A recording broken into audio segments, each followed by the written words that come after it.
it seems to us that there are emergencies which take place which could not be predicted. This one, as a matter of fact, might have been predicted, but it wasn't. All right? So it falls into the category of emergency that might take place that is not predicted. So this country doesn't experience hurricanes, so not much is being done to deal with hurricanes. Similarly, supposing on that day a ship had come along and had rammed straight into the berth, out of control. Now that couldn't be predicted, but they would have to kick in, wouldn't they, some sort of emergency procedure to try and help the people that might be in the ship that's gone down, the hut that's now underwater, any number of possible scenarios that could emerge in an emergency situation where you haven't predicted what might happen. And certainly it seems to me at the moment, and I think Mr. Wilson's not unpersuaded, that there may be some sort of general emergency plan that people ought to have that can kick in that situation, and the sort of register you're talking about might assist in that. It would necessarily bring together certain skills that might be outside of the interested parties, right, which might have its own attraction.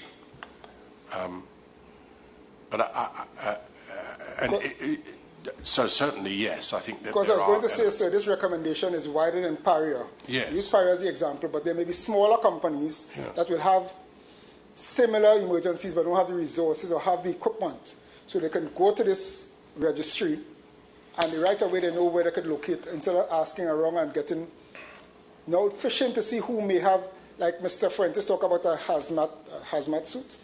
For example, if someone has a hazmat suit, instead of having it thrown in the warehouse somewhere, they'll go and register, I have a hazmat suit.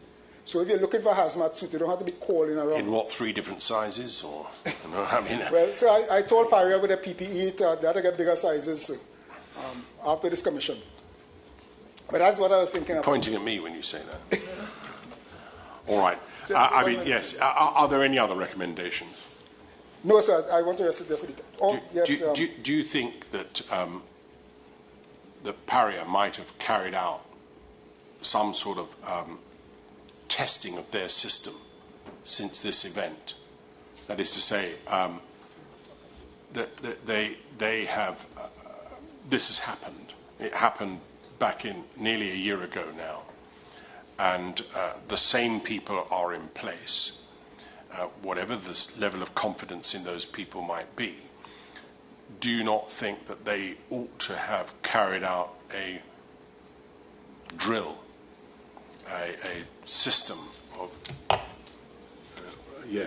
what's called a tabletop exercise of the issues involved here to see what might have gone wrong, what forms might be changed, what things might have been done to correct, albeit they don't accept any responsibility, but correct the potential flaws or ambiguities that we've identified in the course of this inquiry. I mean, a number of your witnesses and others have accepted ambiguities at best and misleading statements at worst, contained in documents and so on.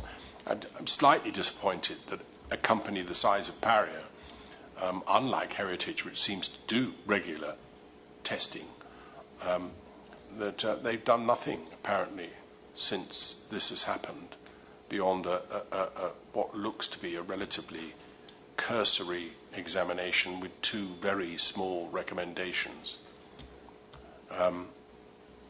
That no drill or tabletop exercise has been done.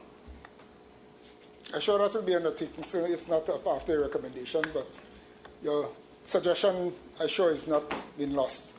Well, we're going to write our report. I've made it pretty clear that we will have it ready by April. I'm not in control of whether it is published or not. That is in the hands of others. But to say you're going to wait to the outcome of this inquiry before carrying out anything, as I think Mr. Mohammed said, is perhaps a little disappointing. The sentiments would be factored in soon.